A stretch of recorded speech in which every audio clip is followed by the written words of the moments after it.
Yo, what is up everybody? Jumpin here, and today I'm going to be bringing you another Mass Effect 3 gameplay commentary. Today I'm going to be using the Turian Havoc Soldier for the second time, and I promised. This is going to be my alternate playstyle with him, and I actually kind of prefer this playstyle more. Mainly because I get to use the Cerberus Harrier, and I like extended mags and extended barrel on it. You can actually even go ahead and use the high velocity barrel if you don't want to put armor piercing on. This is okay too, but if you have armor piercing ammo, just go ahead and put the more damage on. It just makes more sense. You don't have to use this gun for this build either. You can actually use another gun that's really good if you don't have the Harrier, and that is the Hurricane. You can actually strap the Hurricane on, and this is extremely effective as well. Just if you're going to use this, make sure you use heat sink and the piercing. Really good overall. I like the heatsink because this gun, you just need it, and then the piercing is just nice because you don't need armor piercing 4, so that's amazing. Alright, but for the gameplay of this gameplay, I'm going to be using the Harrier. Now for the build, the first thing you might notice is, I have spec'd out of Havoc Strike, mainly because I just don't really think that Havoc Strike is that effective for this. Now for Stim Pack, I have damage for the first one, duration for the extra time, and then survival. Now, I like the survival just because it gives you that more, since he's not an infiltrator, he's not the ghost, he's going to get shot more. He needs more shields, potentially. But another effective strategy is to go for max shields, duration, and then weapons damage. This gives you 22.50% weapons damage and 2800 shields. So either way, it's really effective. I personally prefer maybe the second way more, but it works either way. It really doesn't matter much. Now for Cryo Blast, just pretty much all the bottom, just because this is definitely, I've showed it before, it's the best way to spec it ever. Now for the Legion, I like damage and stability, for the extra stability and weapons damage, pretty obvious. And then headshots, because I'm not using any powers besides Cryo Blast, you just don't need power damage, headshots is better for this. And then the final one is going to be damage and stability. Once again, same reasons, more stability, more damage.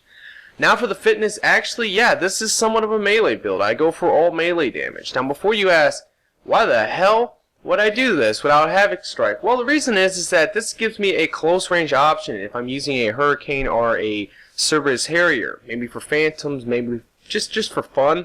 You don't really need the shields and health because of the Stim Packs. The Stim Packs are amazing. And I'll get into why I don't like Havoc Strike later, but the fitness it's kind of nice. Like, I don't know. It's just for fun. Alright, now for the equipment, Armor Piercing 4, Assault Rifle Rear Lamp 3, Warfighter Package 5, and Shield Power Cells 3. Alright, so let's go ahead and get into the gameplay. Alrighty, now for the gameplay. Alright, well, the first question you might have, which is probably the most obvious question, is why no Havoc Strike on the Havoc Turian? What's the deal there? Well, let me go ahead and start with the fact that, as you may know in my last gameplay with the Turian Havoc, I was using Havoc Strike with a Reeker Carbine, and it was really effective. But I said in that commentary, and I started to realize soon after that, was that Havoc Strike, honestly, well, there's a lot of problems with it. There's a ton of issues that I have with Havoc Strike, and the number one issue with the Turian Havoc in general, using it like that, it's not very effective against all factions. It's not diverse enough. Because here's your problems. If you're going to try to play like that, it can be decent against many factions, but it's really godly against Cerberus, just because, well, for the most part, most Vanguards are kind of like that. Now, this guy is not a Vanguard, obviously, but he has a lot of Vanguard characteristics.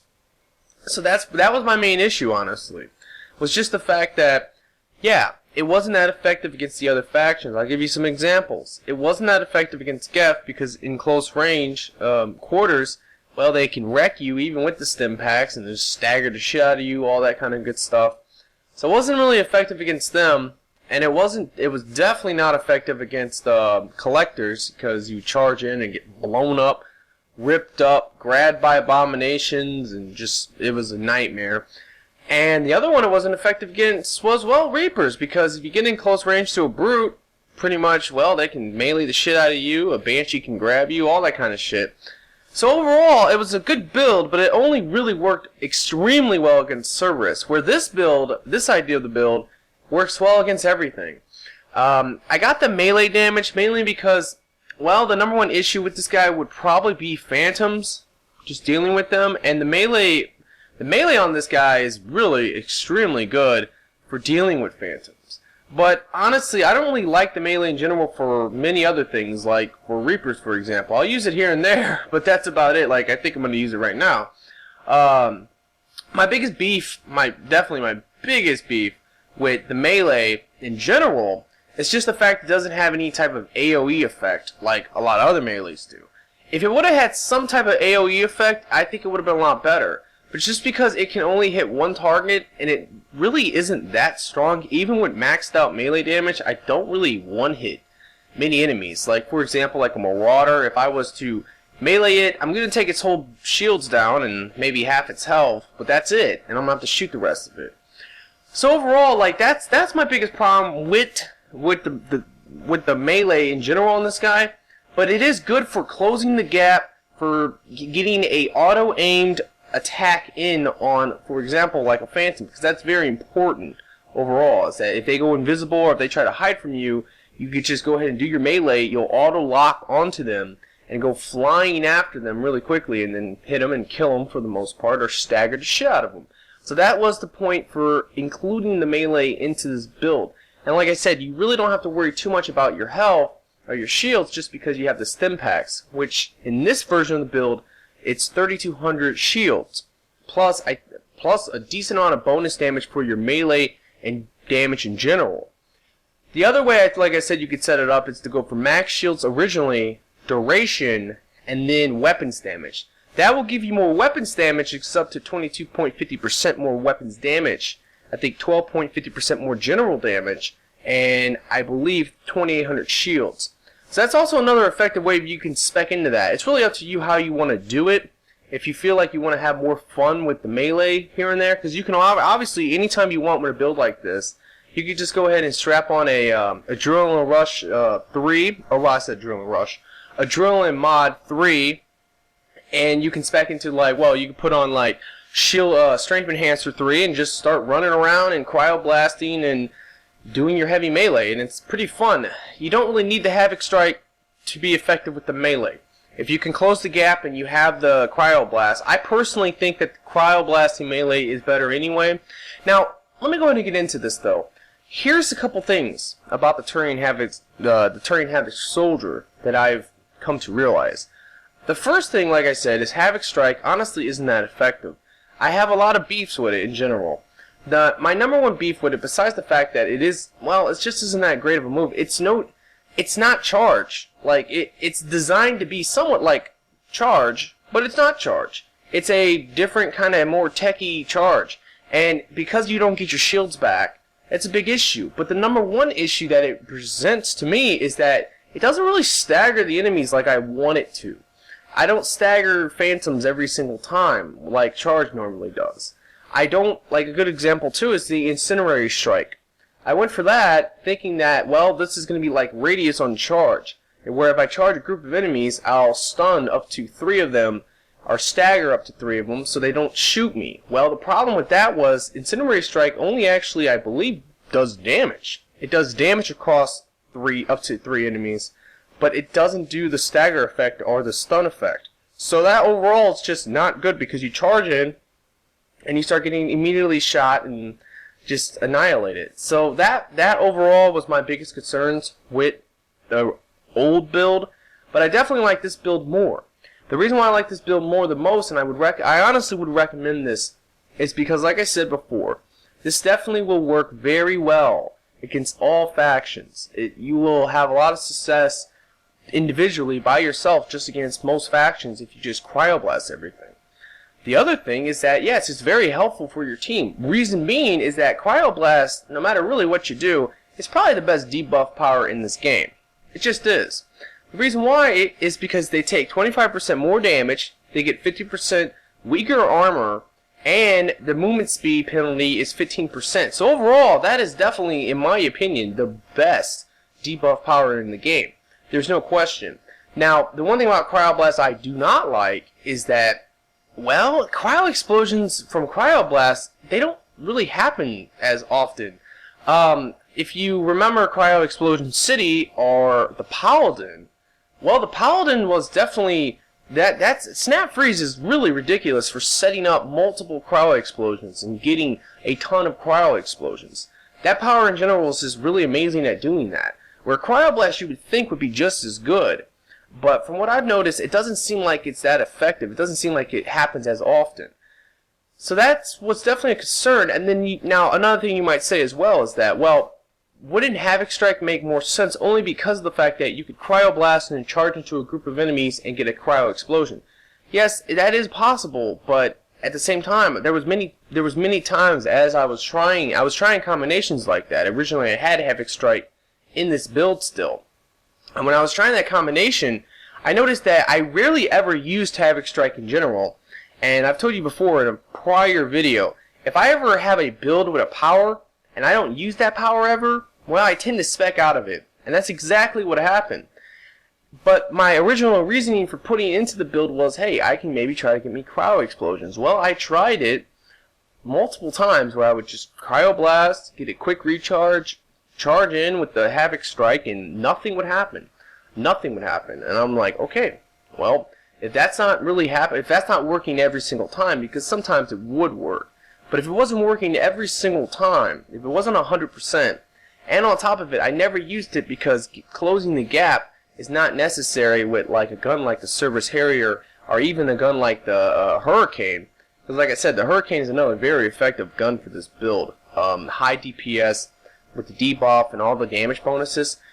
One thing you got to realize about this Turian Havoc is that overall, besides the original human soldier, probably has the most damage bonuses for any soldier. Just with what I got right now, I think it's almost about 150% more damage. That's really insane when you calculate all the math up just for a regular soldier. And that would be including the debuff, I believe, from the Cryoblast. So you have to count that in there. But as you can tell, every time I come across an enemy, the first thing I do is Cryoblast. And that was one of the things about the Korean female engineer I talked about a long time ago, was that she was, even though she was so underused, I mean, she's better now because you can get the cryo explosions and fire explosions pretty easily. But even back in the day when she was very underused, I said that if you wanted to try her, she could still be an asset to the team.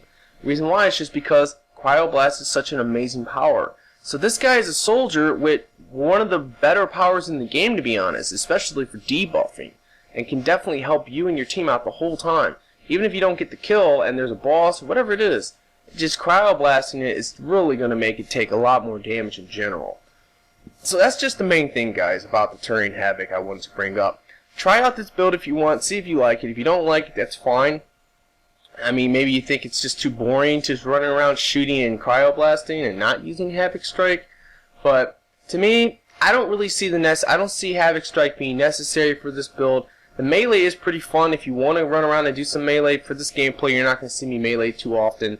Like I said, I spec'd into it just mainly for phantoms, and if I choose that, you know, every couple, you know, if I want to have some fun here and there, I will definitely put on the right equipment and run around in melee the whole time. Why not? That seems legit. So, that's just the thing, guys. Keep that in mind overall. Now, let me go and get into something I wanted to talk about big time in this gameplay, which was something I said in the last commentary that I actually, well, I kind of got off subject and I forgot to finish my thought. That happens a lot to me, guys. It really does. The reason why that always happens to me is because I'm an idiot and I do 25-minute commentaries, 25 to 30-minute commentaries. And you gotta understand that that's really not that easy. It's really easy to get lost in your thought, especially when I'm like, yeah, well, see, here's the thing.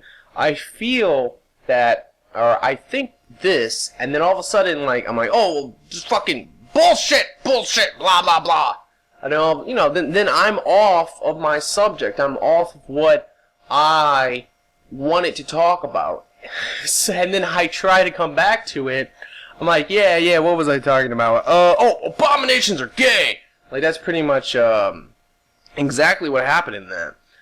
Because my statement, and I seen a lot of comments on that video about collectors in general. And I think the problem there was just because I didn't finish my thought. A lot of people were saying, "Oh, collectors are so hard and annoying and challenging," and then other people were saying, "Oh, collectors are easy, blah blah blah blah blah. I don't, collectors are stupid." There's a lot of different feelings about the collectors.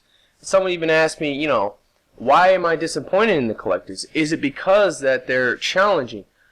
Well, the reason why I am disappointed in the collectors is the same reason why I was always disappointed in Platinum.